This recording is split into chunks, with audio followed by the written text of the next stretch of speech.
2025년 1월 1일입니다. 사람들은 이렇게 새해가 시작되면은 그 전과 다른 새로운 마음가짐으로 새로운 모습이기를 간절히 원합니다. 그래서 가족들 앞에서 내가 이제부터는 담배를 피지 않겠습니다. 술을 먹지 않겠습니다. 라고 맹세를 합니다. 내 건강을 위하여 헬스장에 등록하거나 수영장에 등록하기 시작합니다.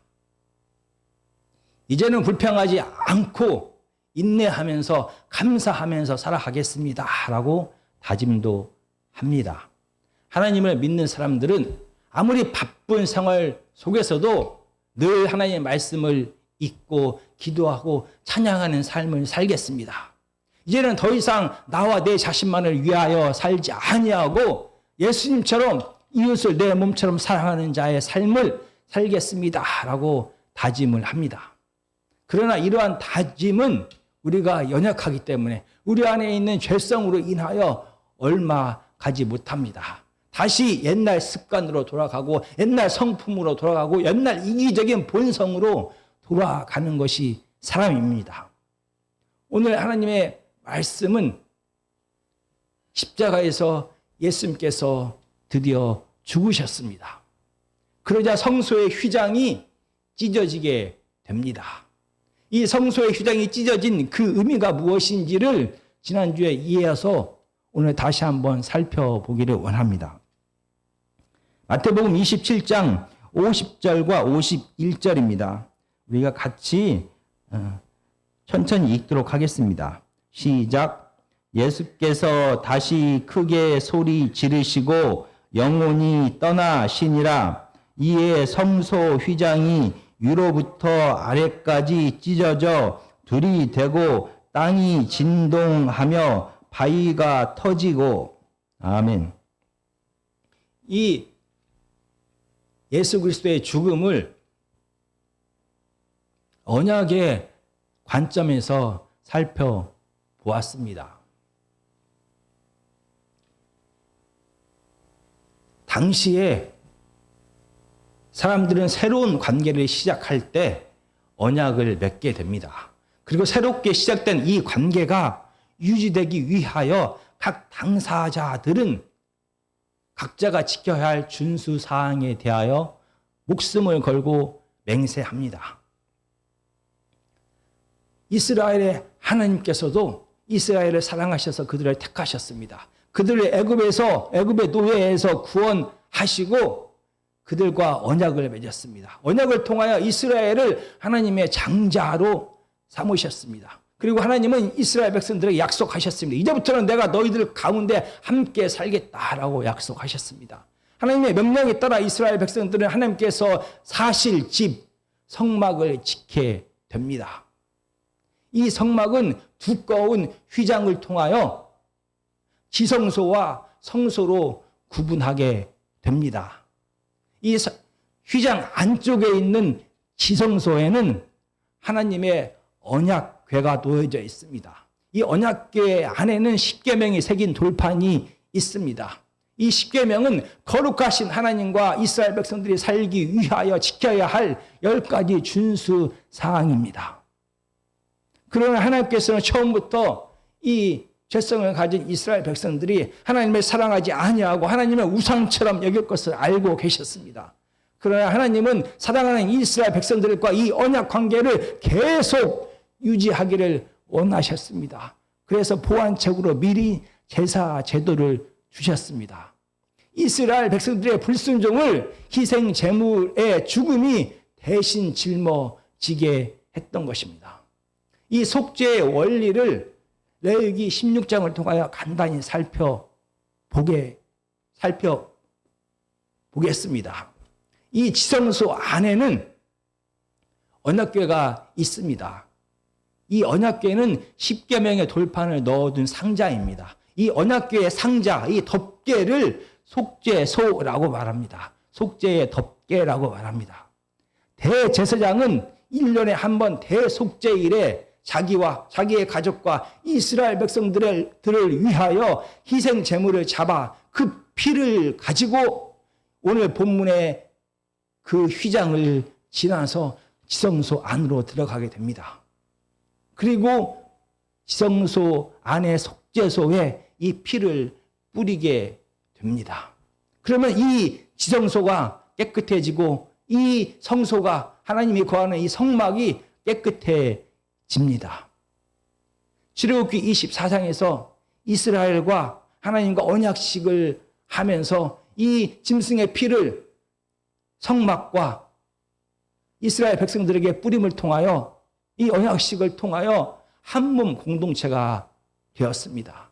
그 결과 성막 밖에 있는 이스라엘 백성들이 죄를 지으면 이 하나님의 성소가 더러워지게 되는 것입니다. 그런데 대속죄일에 대제사장이 이 짐승의 피를 속죄소에 뿌림을 통하여 이 성소는 정결하게 됩니다. 그 결과 이스라엘 백성들 역시 정결함을 받게 됩니다. 하나님께서는 이 짐승의 피를 대신 받음을 통하여 이스라엘 백성들을 용서하시고 그들을 정결하게 하셨습니다.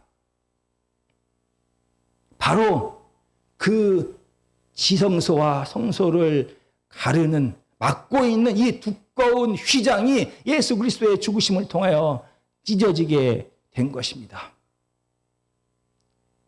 아무런 죄가 없는 아들 되신 예수님이 십자가에서 대신 죽으셨습니다. 예수님의 그 거룩한 순종의 피가 지성소 안에 있는 속죄소에 뿌려진 것입니다. 하나님께서는 예수님의 피를 받으시고 이 휘장을 찢으셨습니다. 예수님의 피를 받으시고 세상과 온 인류와 다시 새로운 언약 관계를 시작하신 것입니다. 이제는 대제사장을 통하여 하나님께 나아가는 것이 아니라 모든 사람이 그 어떠한 죄를 지었을지라도 이 예수 그리스도의 이 순종의 피를 의지하여 하나님 앞에 나아갈 수가 있습니다. 대속죄일만 하나님 앞에 나아가는 게 아니라 이제 매일매일마다 예수 그리스도의 피를 의지하여 하나님을 만날 수가 있습니다. 하나님의 임재가 지성소 안에만 머물러 있는 것이 아니라 지성소를 벗어나서 온 세상으로 확장되었습니다. 그래서 예수 그리스도의 죽으심을 통하여 이제는 매일마다 어떠한 자라도 어느 곳에 있을지라도 하나님 앞에 나아가서 하나님을 만날 수가 있게 된 것입니다. 이렇게 예수 그리스도의 죽으심을 통하여 예수 그리스도의 세상의 죄를 대신 짊어지고 죽으심을 통하여 깨어졌던 하나님과 사람들과의 관계가 회복이 되었습니다. 문제는 지금부터입니다. 예수 그리스도의 그 큰 희생을 통하여 하나님의 그 크신 사랑을 통하여 이 깨어진 관계가 회복이 되었습니다. 그런데 우리는 예수님께서 이 땅에 다시 오실 때까지 아니면 우리의 육체의 죽음을 맞이할 때까지 이 땅을 계속해서 살아갑니다. 그러면 우리는 이 깨어져서 회복된 이 관계를 매일매일의 삶 속에서 어떻게 유지할 수가 있는 것입니까? 이스라엘의 역사는 분명히 말합니다. 이스라엘이 하나님 앞에 불순종하게 됩니다. 하나님의 심판과 그리고 하나님의 용서가 임하고 하나님과 깨어진 이스라엘 백성들의 관계는 회복이 됩니다. 그럼에도 불구하고 이 회복된 이스라엘은 다시 또 불순종의 죄를 짓게 됩니다. 다시 또 죄악 속에 빠져버립니다. 이 깨어졌던 관계, 회복된 관계가 다시 또 깨어지는 이 악순환이 계속 반복되었습니다. 죄성을 가진 사람이 이 땅을 살아가면 어쩔 수 없이 용서받았을지라도 회복되었을지라도 다시 옛날에 죄악된 모습으로 돌아가면서 살 수밖에 없는 것입니까? 이게 바로 육체를 지닌 죄성을 지닌 사람의 운명인 것입니까? 우리는 정말 용서받은 죄인으로 하나님 앞에 순종하는 하나님의 자녀로 끝까지 살아갈 수는 없는 것입니까? 이 근원적인 질문에 대하여 하나님께서는 새 언약을 통하여 이미 약속을 해 놓으셨습니다. 예레미야와 에스겔 등 구약의 예언자들을 통하여 하나님께서 메시아를 보내서 이 근원적인 이 죄의 문제를 어떻게 해결하고 이 회복된 관계가 어떻게 유지될 수 있는지를 새 언약을 통하여 약속해 놓으셨습니다. 저희가 다시 한번 살펴보기를 원합니다. 예레미야 31장 31절에서 33절까지입니다. 여호와의 말씀이니라. 보라, 날이 이르리니 내가 이스라엘 집과 유다 집에 새 언약을 맺으리라. 이 언약은 내가 그들의 조상들의 손을 잡고 애굽 땅에서 인도하여 내던 날에 맺은 것과 같지 아니할 것은 내가 그들의 남편이 되었어도 그들이 내 언약을 깨뜨렸음이라. 여호와의 말씀이니라. 그러나 그날 후에 내가 이스라엘 집과 맺을 언약은 이러하니 곧 내가 나의 법을 그들의 속에 두며 그들의 마음에 기록하여 나는 그들의 하나님이 되고 그들은 내 백성이 될 것이라. 여호와의 말씀이니라. 이 새 언약에 예수 그리스도를 통하여 종말에 메시아를 통하여 시작되는 새 언약이 옛날 모세 언약과 가장 다른 점은 바로 하나님의 율법을 사람들의 마음에 새기겠다라는 것입니다. 그런데 모세 언약을 주실 때도 하나님의 뜻은 이스라엘 백성들이 그들의 마음에 하나님의 율법을, 하나님의 법을, 명령을, 하나님의 말씀을 세우기를 원했다는 것입니다. 신명기 6장 4절부터 9절까지입니다. 신명기 6장 4절에 보면 이스라엘아 들으라. 우리 하나님 여호와는 오직 유일한 여호와이시니 너희는 마음을 다하고 뜻을 다하고 힘을 다하여 내 하나님 여호와를 사랑하라. 오늘 내가 내게 명하는 이 말씀을 너는 마음에 새기고 내 자녀에게 부지런히 가르치며 집에 앉았을 때든지 길을 갈 때든지 누워 있을 때든지 일어날 때든지 이 말씀을 강론할 것이며 너는 또 그것을 내 손목에 메어 기호를 삼으며 내 미간에 붙여 표를 삼고 또 내 집 문설주와 바깥문에 기록할지니라. 하나님께서는 십계명을 주시면서 이스라엘 백성들에게 이렇게 말씀하십니다. 이 하나님의 말씀을 내 마음에 새겨라. 그래서 이스라엘 백성들은 이 하나님의 말씀을 늘 외우고 기억하고 가르치고 손에 붙이고 그들이 생활하는 모든 곳에서 하나님의 말씀이 보이도록 했습니다. 이렇게 사람들은, 이스라엘 백성들은 이 하나님의 말씀을 마음에 새기기 위하여 모든 노력을 다 했습니다. 그러나 모든 사람들의 노력에도 불구하고 그들의 마음에 하나님의 말씀이 아닌 다른 것이 새겨졌습니다.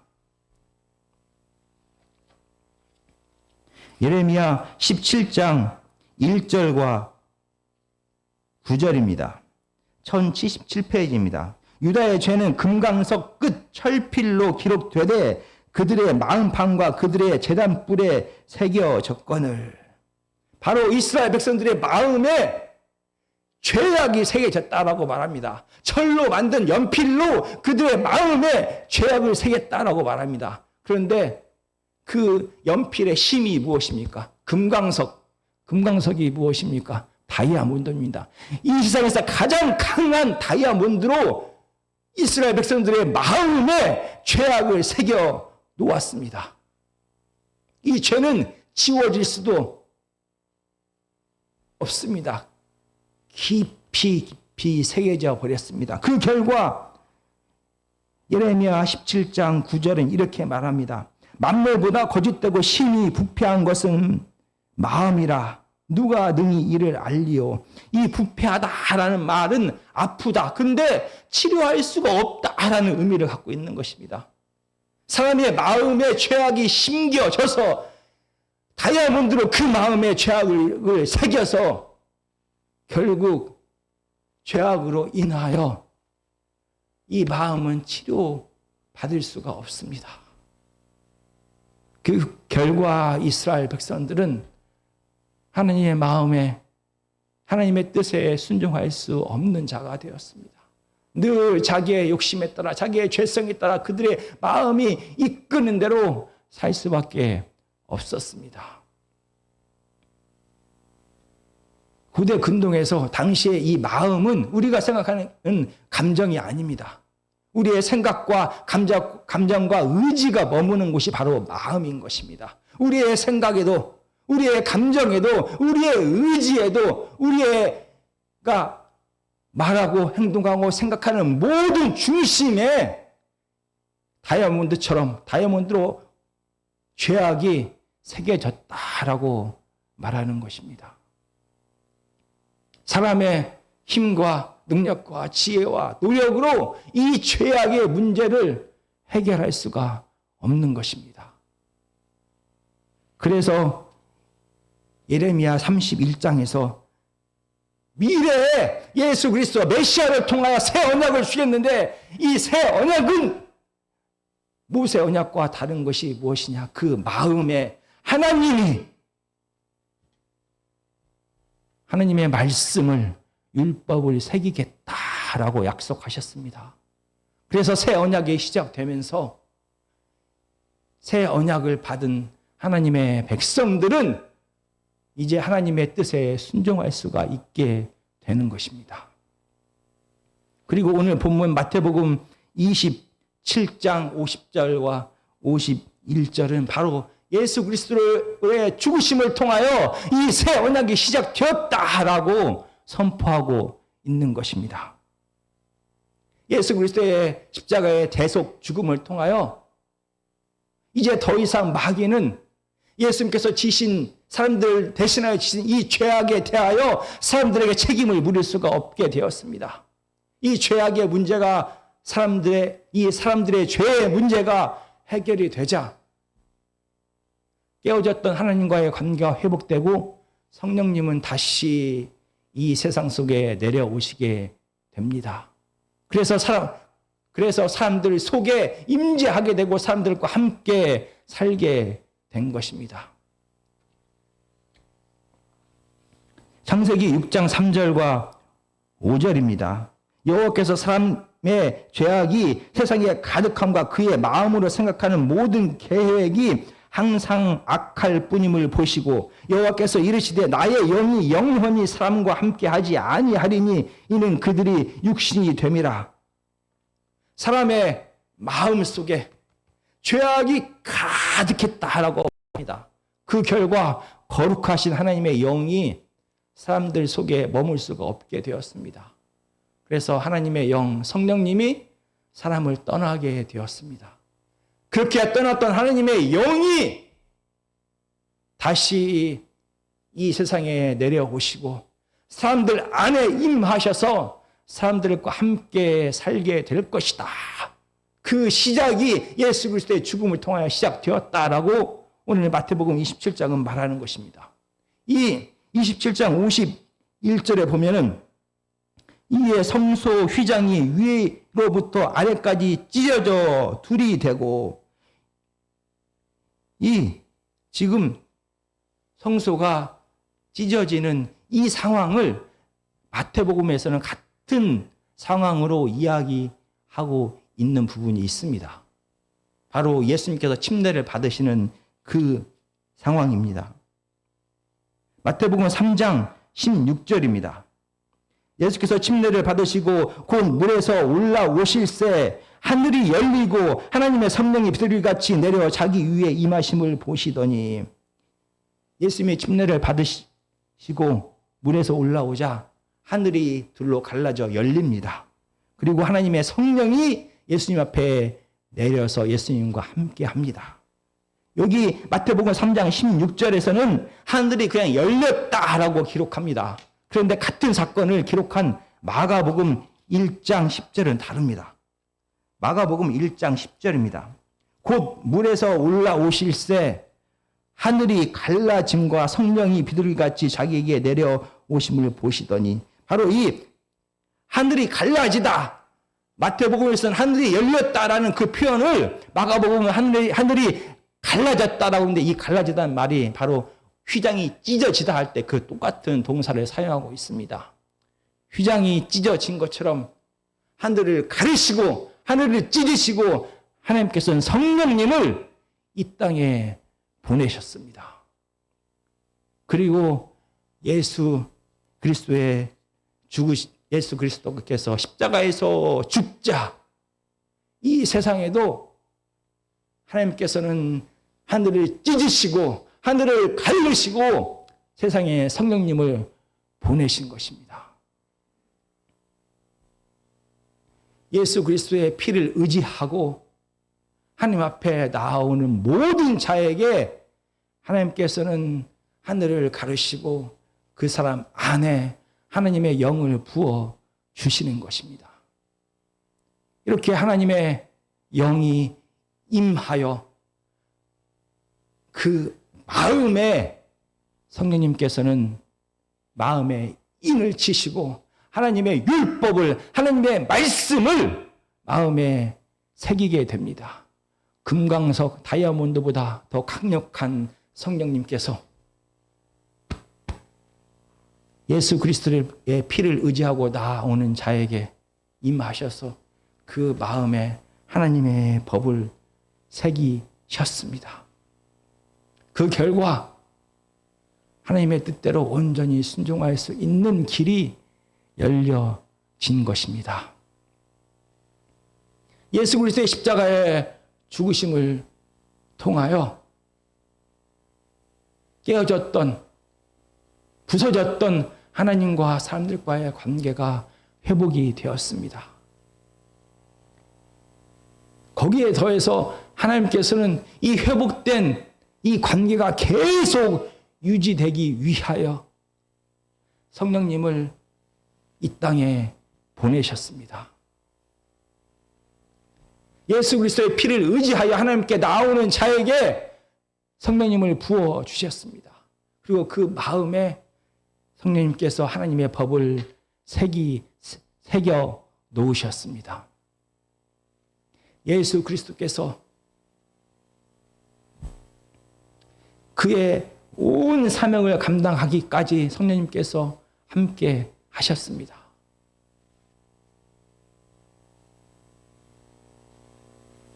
마귀에게 시험을 받을 때도 성령님은 예수님과 함께 했습니다.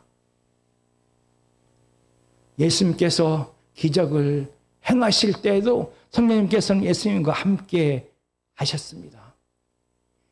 예수님께서 겟셋마네에서 고달퍼 육신을 가진 그가 괴로워 죽음 가운데 두려워하고 있을 때도 성령님께서는 함께 하셨습니다. 그리고 십자가에서 죽음과 저주를 받는 그 순간에도 성령님께서는 예수님과 함께 하셨습니다. 육체를 입고 이 땅에 오신 예수님과 성령님께서는 늘 함께 하시면서 하나님의 메시아로서의 사명을 끝까지 감당하도록 하신 것입니다. 이런 예수 그리스도의 사랑과 예수 그리스도의 희생과 하나님의 셀 수 없는 사랑으로 우리는 하나님의 자녀가 되었습니다. 그리고 하나님께서는 예수님뿐만이 아니라 우리들에게도 예수의 피를 가지고 나오는 모든 자에게 똑같은 성령님을 부어 주십니다. 그 성령님이 우리 안에 임재하고 계시고 그 성령님이 우리의 마음에, 우리의 감정에, 우리의 생각에, 우리의 의지에 하나님의 법을 세우셨습니다. 꺼질 수도 없는 그 법을 새기신 것입니다. 그런데 육체를 입고 살아가는 우리는 이 땅을 살아가는 동안 육체를 입고 육체를 가지고 살아가는 동안에는 우리 마음에는 또 다른 법이 새겨져 있습니다. 마귀가 그토록 금강석처럼 다이아몬드처럼 새기는 이 죄악이 여전히 우리의 마음에 새겨져 있는 것입니다. 그래서 우리가 이 땅을 살아가는 동안에는 하나님의 법과 이 죄악의 법이 우리 마음에서 계속해서 싸우게 됩니다.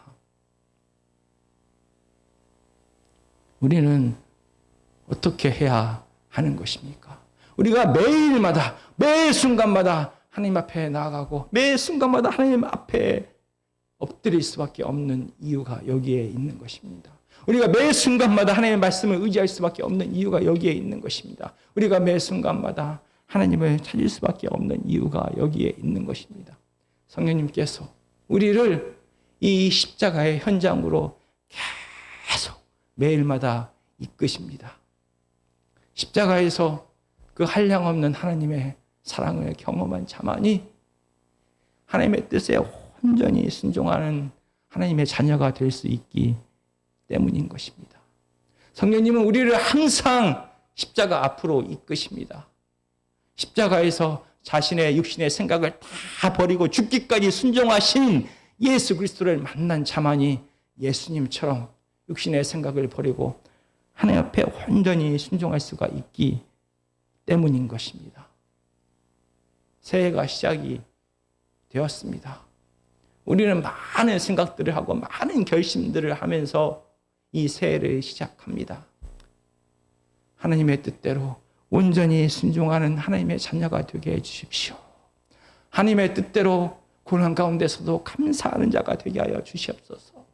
하나님의 뜻대로 고난 가운데서도 하나님의 뜻을, 하나님의 일을, 이웃 사랑하기를 포기하지 않는 자가 되게 하여 주십시오.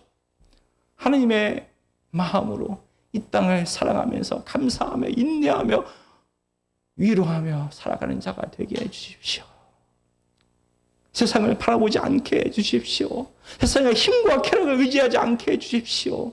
하나님의 자녀답게 살게 해주십시오. 라는 이 끝없이 반복되는 이 우리의 기도가, 우리의 다짐이 일상에서 실현되기 위해서는 성령님께서 함께 하셔서 우리를 십자가로 매일마다 이끌어야 하는 것입니다. 성령님께서 새기신 하나님의 법이 생각나야 하는 것이고 하나님의 법을 지킬 수 있는 힘을 성령님께서 주시는 것입니다. 정말 올 한 해 연약하고 부족하고 의지도 없고 죄성이 가득한 우리들이 하나님의 뜻을 온전히 순종할 수 있는 이유는 성령님께서 우리와 함께 하시기 때문이고 성령님께서 우리를 십자가로 매일 인도하신다면 그 이끄심에 순종한다면 우리는 예수님처럼 순종하는 자로 살아갈 수가 있습니다.